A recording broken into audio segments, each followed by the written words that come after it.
Hello and welcome. My name is Amelia Adrian, and in this time together, we'll talk about essential oils.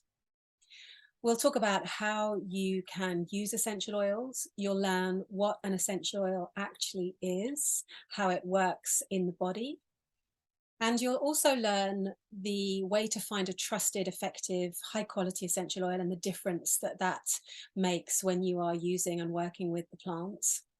And thirdly, I'll show you the 3 ways that you can use essential oils, specifically the 3 ways that you can use really high quality essential oils.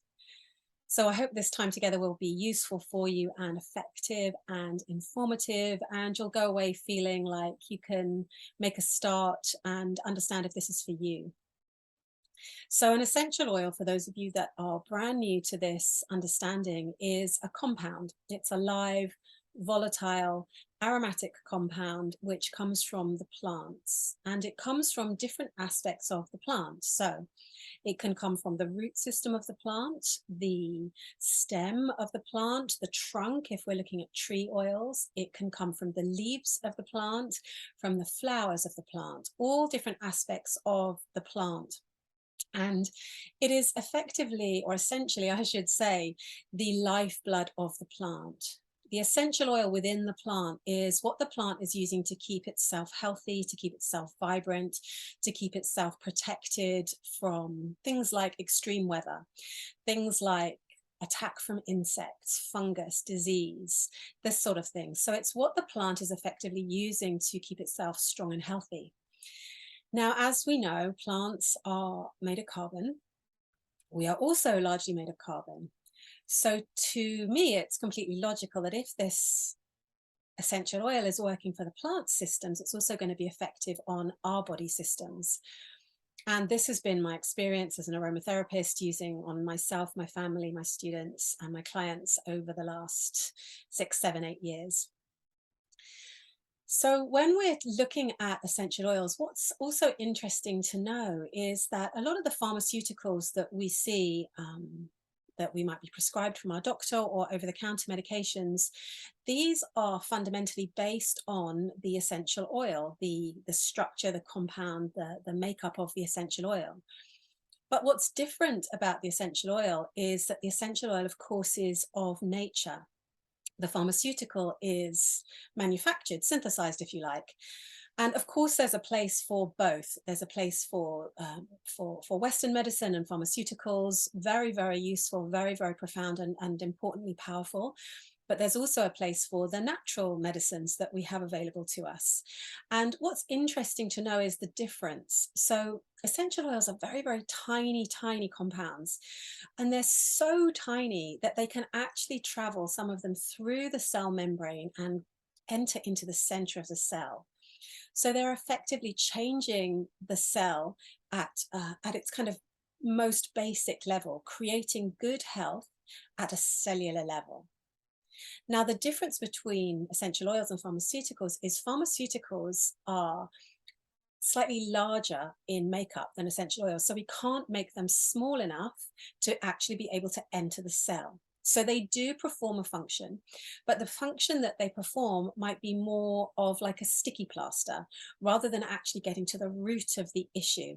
And that being because they can't enter into the cell. They can simply come to kind of the outside of the cell wall, if you like. And because of this also, because the pharmaceuticals are not of nature, the body, when it first receives them, may not know what to do with it. It may, in some cases, reject it or not quite know how to metabolize it or how to work with it. And when this happens, there can be a creation of some kind of side effects, and then the body can use the pharmaceutical. So again, this isn't to discount the use of pharmaceuticals. Myself and my family have benefited greatly from pharmaceuticals and from Western medicine, but it is just to offer this understanding that there's a difference in the way that the body takes in and uses essential oils to the way that the body takes in and uses pharmaceuticals, synthesized pharmaceuticals. So when we work with an essential oil, it's supremely important, as you might understand, that we are working with a very high quality essential oil. So this leads to my second point that I want you to really leave this conversation understanding, which is it's very useful and actually fundamentally important to aromatherapy and the effects that you have, the results that you have, if you like, that you are using an essential oil that is of high standard, that is of high quality. And there's a few little ways that you can find that out, that you can see what that might be, what that might look like, that you can use as your kind of markers. So the first one is sourcing. And this is really makes sense to all of us. To create the high quality essential oil, we need a really happy, healthy plant. And the happiest healthy plant you're going to find is one that's growing in its native, natural environment, where, for example, the soil is just as it needs to be for that plant to be of optimum health. Where, for example, the rainfall, the sunlight, the temperature, all of the little companion bugs that exist around that plant, maybe even the companion plants, they're all going in to create this profoundly supportive ecosystem for that plant to thrive and to be the best plant that it can possibly be. That plant is going to give you the highest quality essential oil. So when you're looking for an essential oil, see if you can find out where the plant was grown. Where is that oil being sourced from? Is it just something that is being grown in a polytunnel with hundreds of other different plants and growing in this kind of maybe not quite optimum environment? Or is it actually being grown in the country that it is native to, or a country that really supports its most healthy expression? That's the first thing you're looking for when you're sourcing essential oil. The second thing you're looking for is that the oil itself is sourced from the plant in an ethical way. So what does that mean? Think of it like fair trade. Is the grower being paid in the right way, on time payment, a fair payment for his produce? Is the grower or the distiller or the picker being treated fairly? Are their working conditions safe? In some cases, are they under contract? Are they having a contract that really supports and gives fair exchange for the work and the exchange of plant material that they're giving? What's worth knowing is that the essential oil industry is very largely unregulated. So often essential oils, which might filter their way into perfumery, into all sorts of other industries, all the industries that love their products to smell really pretty. And this industry, unregulated, you can understand is very open to exploitation. And in some cases, the plant is being grown in an environment where maybe that country is is in early stages of development. So it's a very kind of vulnerable community, maybe in a vulnerable country. And these people, these growers, these farmers would be very open to exploitation.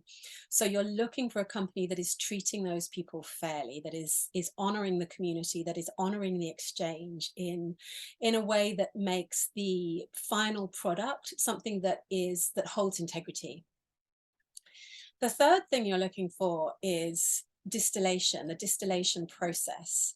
So a very quick and dirty update on how, or information, if you like, on how distillation occurs. There's a couple of different ways, but I'll give you the simple way, which is you would take the plant material. So let's say, for example, lavender. You would take your lavender flowers and you would put it in a vat, and it would be boiled up with water to a specific temperature. And each plant has a specific temperature that it wants to be distilled at to create the optimum essential oil. So that plant is distilled at the specific temperature, and then off one side you collect the steam from the water, and then on the other side you collect the essential oil. Now, as I say, it's a science and an art, the process of distillation. Some plants require a shorter distillation. So something like lavender, for example, requires about a 90-minute distillation, which is pretty short. And some plants, so something like frankincense, for example, require a much longer distillation process. So frankincense requires a 90-hour distillation process, highly labor intensive, and many stages to that distillation process to ensure that that frankincense is of the highest quality. Now, you can probably understand that some processing plants, some distilleries would be processing at a faster rate to try and just get that oil out. And what we want, again, is distillers who are at the height of their craft, their science and their art, and who are honoring the time frame and the process required for that specific plant. There are other methods of extracting essential oils. I won't go into those now. That's probably a little for our next conversation, let's say. So you're looking for, when you're choosing a good quality essential oil, where is it sourced? How is it being sourced? Is that being done with integrity? Thirdly, what's the process of getting that plant into the bottle? What's the distillation process, and is it of the highest um, skill? And then the final thing you're looking for, and this is key, is how transparent is the company that you're buying your essential oils? How transparent is it about what's actually in the bottle? What is known, as I said, is that the essential oil industry is extremely unregulated and, sadly, in some cases, highly corrupt. So there's no governing body over the labeling. People can say 100% organic, natural, all sorts of pure things when actually it's nothing of the sort. So I'll give you an example of what this might look like, for example. So peppermint essential oil requires a certain amount of menthol compound in there. So the essential compound is menthol, and for it to be an effective peppermint essential oil, for it to do what you want it to do, for it to support head tension, for it to relieve muscle tension, for it to calm a spasmodic stomach, for it to uplift your energy, which is all the qualities of a good peppermint essential oil, you want it to have a certain amount of menthol in there. And if it has less than that, it's not going to deliver the results that you deserve, that the plant is there to gift. It's not really like going to give you what you want. So what you're looking for is a company that will publish the results, that will show you exactly what is in that bottle of essential oil. And that is sometimes quite hard to find, but if you seek, you will find it. And if you can't find it, then there's a question to be asked about the efficacy and the transparency that company is displaying around what's actually in their essential oils. What can happen is the peppermint essential oil, for example, can be synthesized. So completely lab created, completely manufactured, man-made, if you like, with no natural occurring menthol in there at all. Still can be called 100% pure, believe it or not.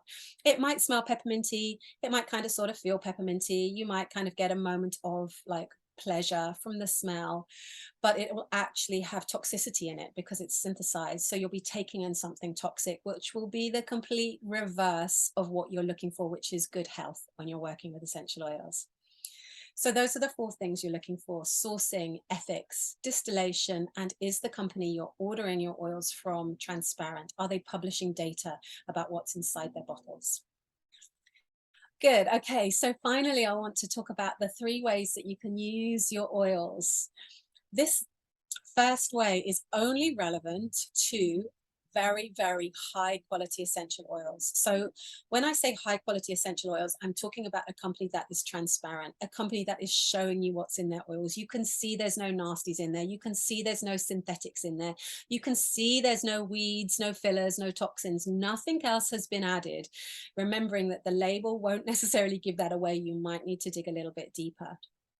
You're looking for a therapeutic quality essential oil, a essential oil that is really only got that volatile compound in it. And if you are looking at oils of that grade, if you like, then there is potential to take that essential oil internally. I'm not going to go into it too much now because it requires a bigger discussion, but taking essential oils internally, when done safely, is a personal decision. But it is a powerful one. It can be used for many different reasons. It can be used to support immunity. It can be used to treat specific gut issues, for example, and it would usually be done within a vegetable cellulose capsule, a couple of drops into a vegetable cellulose capsule and taken that way, taken into the body that way. Again, This is a really specific way to use essential oils, and only, I must stress, only to be done with essential oils that are of the highest quality. So if you're not sure, just don't do it. Okay. If you're sure, do your research and we can talk. Okay, secondly, the way that you use essential oils, and I'll do this just for you now, is to take a couple of drops into the palms of your hand. I have a drop here in the palm of my hand, and I'm just going to breathe it in. Happens to be a fir oil, Siberian fir, which is a beautiful tree oil. And you just breathe it in. It couldn't be easier to change how you feel. You can equally do it from the bottle. Delicious. Equally, you could use a diffuser. I like the water-based diffusers, if you've seen those, where you fill up an electronic diffuser with some water, a couple of drops of essential oil, and with a cool vapor, the oil is released into the environment that you're either working in or living in. Now, I'll tell you how it works aromatically. So when you breathe an essential oil in, remember we have those tiny volatile aromatic compounds that I spoke about at the beginning of our conversation. Those tiny volatile aromatic compounds travel up through the nose, through the olfactory system, and all the way into the limbic system, which is the part of our brain which is associated with memory, and also which is associated with emotions. So the essential oil has this transformative power where when we breathe it in, it's creating actually a chemical change, a chemical shift. The compound of the essential oil binds to the neurotransmitter in the brain and something changes. It creates a shift. So there's actually nothing like out there or woo woo about it. I love a bit of woo woo, but there's nothing woo woo about it. It's pure science. And with this transformation, with this change, we get to change our state. We get to change not only our emotional state, but also when used regularly and effectively, we get to start to change our thinking state, our mental state. And crucially, what I love the most, I think, about essential oils is the transformation happens in a moment. So it gives you that pause. It gives you that opening. It gives you that possibility, that potential to choose rather than to react, which really is where our power as humans lies. So we get to choose a different thought, we get to choose a different feeling, we get to choose a different behavior. Very, very powerful. And what the oil is doing, it's not that the oil is doing something to us, although of course we have the aroma which opens us up, but it's actually reminding us that there's another possibility. And each of the oils have a different way of reminding us. So the tree oils will remind us of our safety, our security, our stability. The florals will remind us to be soothed, to be rocked, to be in a sweet lullaby, something like lavender. The citrus oils will remind us to brighten, to boost our mood, to lift our energy, to open and expand. The mints, peppermint, will lift us up, remind us to be elevated. So in this way, essential oils have great power, not only on a medicinal value, but also on an emotional value. The third way that you can use the essential oils is topically, and topically just means on your skin. It just means when you place an essential oil onto the skin. Areas that I like to use for this are soles of the feet. The belly is a really lovely place to massage, to rub essential oils into. The chest is a great place, particularly if you have any kind of respiratory issues going on and you want to open lungs and explore that expansive quality that essential oils can bring to your breathing. And neck and shoulders is a beautiful place. Of course, they can be used in massage along the back. Temples is another great place. Back of the neck. And one of my favorite places is just behind the ears and just on the pulse points, just as you would use like a perfume. And that way, not only will you be smelling absolutely amazing, but you'll also be giving yourself a physical benefit, a physical, maybe an emotional benefit as well. Good. So those are main points that I wanted to convey to you. I hope it's been useful. I'll just recap what we've been through. First of all, what an essential oil is has been that it's that part of the plant that is healing for the plant, and equally is a part of the plant that can be healing for us, whether that's on a physical level, dealing with things like digestion, with head tension, with muscle tension, digestive issues, all sorts of things that maybe are newer to you that essential oils can support you with. Secondly, you're looking for the way that that plant is being turned into an oil, and that it's being done with integrity, that the plant is sourced in the best way possible for that plant, that the oil is being distilled well, and also that the company that you're ordering your oils from is sharing with you the information about what's actually in the bottle. And then thirdly, we spoke about the three ways that you can use the essential oils. We focused mainly on the aromatic, we touched on the internal use, and also we focused on the topical use. Just to recap with the topical use, when you use essential oils topically, the science and the studies show that essential oils are within the blood stream within about 30 seconds. So it's fast acting. What I love about essential oils is they're so easy to use. It's fast, it's effective, and it's a beautiful way to take care of yourself.